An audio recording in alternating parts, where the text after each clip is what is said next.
বলতে পারি যে 70-60% স্টুডেন্ট দেশের বাইরে চলে যেতে চায় বা চলে যায়।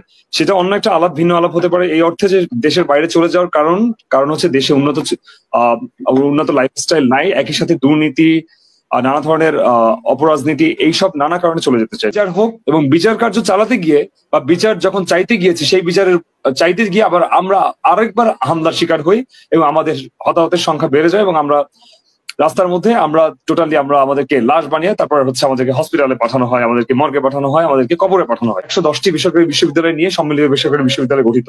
সেক্ষেত্রে তারা কিন্তু অনেক বড় একটা শক্তি। এই শক্তি যাতে একত্রিত না হতে পারে সেই দৃষ্টিকোণ থেকে হচ্ছে আমরা টোটালি আমাদের জায়গা থেকে টোটালি আমাদের বিষয়গুলোকে এভাবে ডিভিশন করে বা এভাবে আমাদের মধ্যে এক ধরনের বৈষম্য ক্রিয়েট করে রাখা হয়েছে। ডিভিশন বা ভাগ হয়ে গিয়েছে। আর দ্বিতীয়ত হচ্ছে আরো যেটি বললেন যে অনেক অভিযোগ আসছে, আর তৃতীয়ত হচ্ছে যে বিষয়টি বললেন যে আমরা পরবর্তী কর্মসূচি কি ঘোষণা করছি বা 6 থেকে 11 তারিখ পর্যন্ত যে ঘোষণাপত্রের যে আমরা লিফলেট বিলি করেছি বা ঘোষণাপত্র আমরা ছড়িয়ে দেওয়ার চেষ্টা করেছি, এরপর আমরা কি করতে যাচ্ছি। দেখুন, আমরা আমাদের বেশিরভাগ ক্ষেত্রেই আমরা এখানে কোনো রাজনৈতিক ব্যানার থেকে আসি নাই। আমি বিশেষ করে এই আন্দোলনে অন্যতম ভূমিকা রেখেছিল বেসরকারি বিশ্ববিদ্যালয়। প্রাইভেট বিশ্ববিদ্যালয়তে সেই অর্থে কোনো রাজনৈতিক চর্চা সেভাবে হয় না কখনোই। আমরা যারা থাকি তারা হচ্ছে সবাই অ্যাক্টিভিস্ট কিংবা আপনার বিভিন্ন ক্লাব কেন্দ্রিক বা বিভিন্ন ধরনের সমাজ সংস্কারমূলক কার্যক্রম করে থাকি। সেই জায়গা থেকে অনেক রিফরমেশনের চিন্তা ভাবনা অনেকের মাথায় আসে। এই মুভমেন্টে আমাদের বেসরকারি বিশ্ববিদ্যালয়ের জায়গা থেকে আমি আমাদের জায়গাটা প্রথমে ক্লিয়ার করছি, এরপরে আমি পুরো অ্যাজ আ হোল পুরো আমাদের বৈষম্য বিরোধী ছাত্র আন্দোলনের কেন্দ্রে আসছি। আমাদের জায়গা থেকে আমরা কিন্তু কোটা সংস্কারের নিমিত্তে আমরা আন্দোলন করতে আসি নাই, এই কথাটা বারবার উঠে আসছে। যখন দেখলাম আপনার মেয়েদের উপর এভাবে অ্যাটাক করা হলো ঢাকা বিশ্ববিদ্যালয় থেকে শুরু করে সবগুলো সরকারি বিশ্ববিদ্যালয়, এই ধরনের ন্যাক্কারজনক যে হামলা ফ্যাসিস্ট সরকারের বাহিনী করেছিল, যখন আমরা দেখলাম আবু সাইদকে গুলি করে হত্যা করা হলো, যখন দেখলাম একটা ন্যায্য দাবি অর্থাৎ কোটা সংস্কার তারা চেয়েছিল বা তারা কোটা প্রথার বিলুপ্তি চেয়েছিল, সেই জায়গা থেকে যখন আমরা দেখেছি ন্যায্য দাবি তারা আদায় করতে গিয়ে তারা তখন এফেক্টেড হচ্ছে বা তাদের উপর অ্যাটাক করা হচ্ছে, তখনই কিন্তু আমরা বেসরকারি বিশ্ববিদ্যালয়ের নৈতিকতার দায় থেকে আমরা রাস্তায় নেমেছিলাম। তো সেক্ষেত্রে আমরা কোনোদিন সরকারি চাকরি করব বা আমাদের কখনো সরকারি, জানেন আপনি কর্পোরেট জায়গা থেকে আমরা সব থেকে বেশি এগিয়ে, বা বেসরকারি বিশ্ববিদ্যালয়ে সবাই কর্পোরেট জবগুলোর দিকে ঝুঁকে থাকে। তো সেই জায়গা থেকে আমাদের এই ধরনের কোনো ইচ্ছা বা আকাঙ্ক্ষা ছিল না যে আমরা সরকারি চাকরি করব বা আমাদের গভর্নমেন্ট জব দিয়ে আমাদের কোনোভাবে সামনে এগিয়ে যেতে হবে। আপনি জানেন বেসরকারি বিশ্ববিদ্যালয় সবার জায়গা থেকে আমরা সবসময় যেটা করি, আমরা আমাদের গ্রাজুয়েশন শেষে মোস্ট অফ দ্য পার্সন, আমি আমার বিশ্ববিদ্যালয়ের জায়গা থেকে বলতে পারি যে 70-60% স্টুডেন্ট দেশের বাইরে চলে যেতে চায় বা চলে যায়।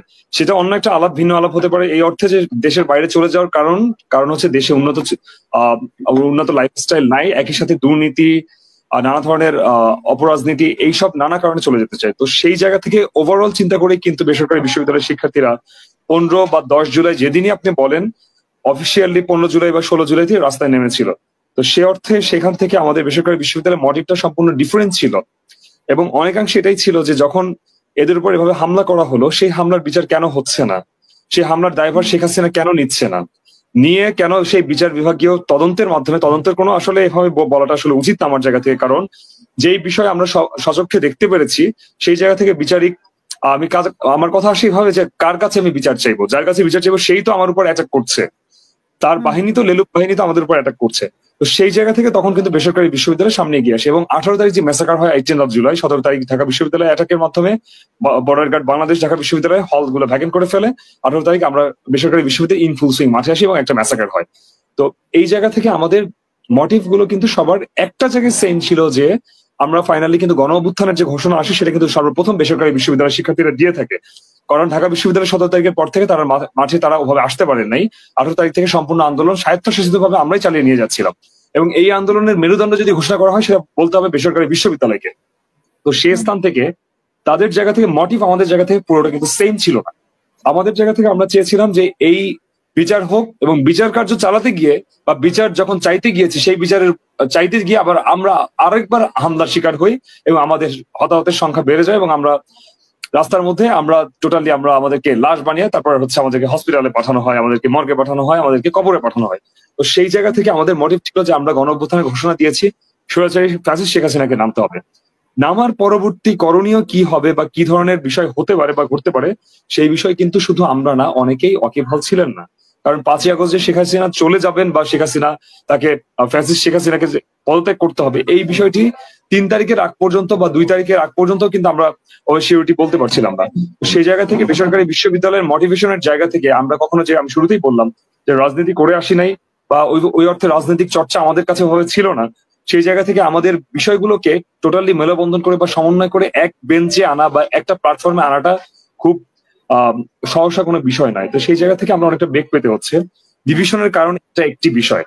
অন্যতম আরেকটা বিষয় আমি বলতে পারি, সরকারি বিশ্ববিদ্যালয় এবং বেসরকারি বিশ্ববিদ্যালয়ের মধ্যে এক ধরনের বৈষম্য বা ডিসক্রিমিনেশন, বা যে ধরনের বলেন যে কেউ একটু উঁচু চোখে দেখা, যে ও বেসরকারি বিশ্ববিদ্যালয়ে পড়ছে বিধায় ও হয়তো একটু কম মেধাবী হবে, বা ও সরকারি বিশ্ববিদ্যালয়ে পড়ছে বিধায় ও হয়তো আমার থেকে বেশি মেধাবী বা আমার থেকে বেশি জানে, এই বিষয়টি আছে।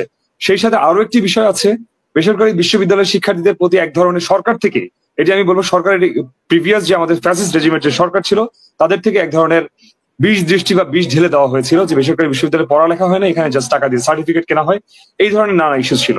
এই যে ডিভিশন, এটাও কিন্তু স্বৈরাচারী সরকার টিকিয়ে রাখার একটা ডিভিশন মাত্র। কারণ আপনি দেখবেন এরা কিন্তু ডিভাইড অ্যান্ড রুলে বিশ্বাস করে। আমরা বলে থাকি যে আমরা ব্রিটিশদের থেকে বেশি ব্রিটিশ, আমরা ডিভাইড অ্যান্ড রুল চমৎকার ভাবে করতে পারি।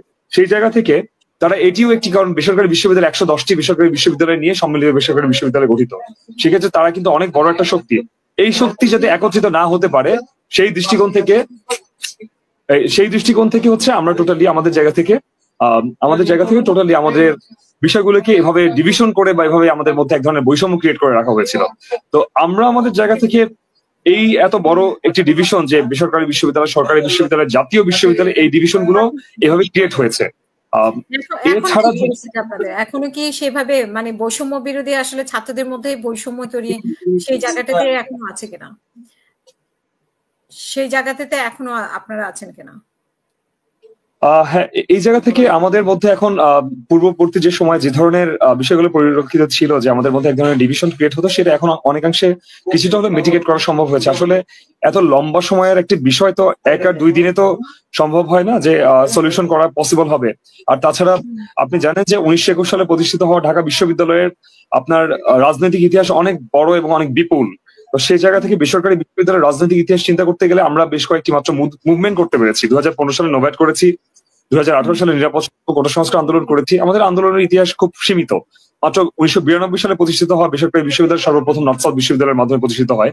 তো সেই জায়গা থেকে আমাদের জায়গা থেকে রাজনৈতিক ধারাটা আমাদের কেমন হবে, আমরা রাজনীতি করলে কি ধরনের রাজনীতি করবো, সেটি কি এক ধরনের রেজিমে, তো এক ধরনের আপনার কি বলবো, এক ধরনের আইডিওলজিতে আগে থেকে ক্রিয়েট করা, বামপন্থী, ডানপন্থী কিংবা আপনার সমাজতন্ত্রবাদ বা যে ধরনের বিষয়গুলো আছে, এর বাইরে আমরা যে নতুন ধারার রাজনীতির কথা চিন্তা করছি, যেটাকে আমরা বলছি যে বাংলাদেশ 2.0, এই 2.0 মানে শুধু বাংলাদেশ যে রিফর্ম হবে সেটাই কিন্তু না, রাজনৈতিক ধারাও এখানে চেঞ্জ হতে পারে, বা রাজনৈতিক ধারা নতুন ধারা কিভাবে আমরা আনতে পারি সেই কথা চিন্তা করছি।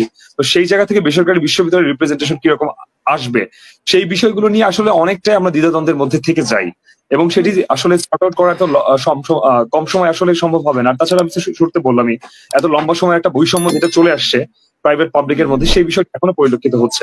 তো আমি আশাবাদ ব্যক্ত করছি সে জায়গা থেকে যে এটি খুব ধীরে সময়ের মধ্যে না হলেও অদূর ভবিষ্যতে বা খুব কাছাকাছি ভবিষ্যতে হয়তো আমরা এটা একটা সলিউশন বের করতে পারবো। জি।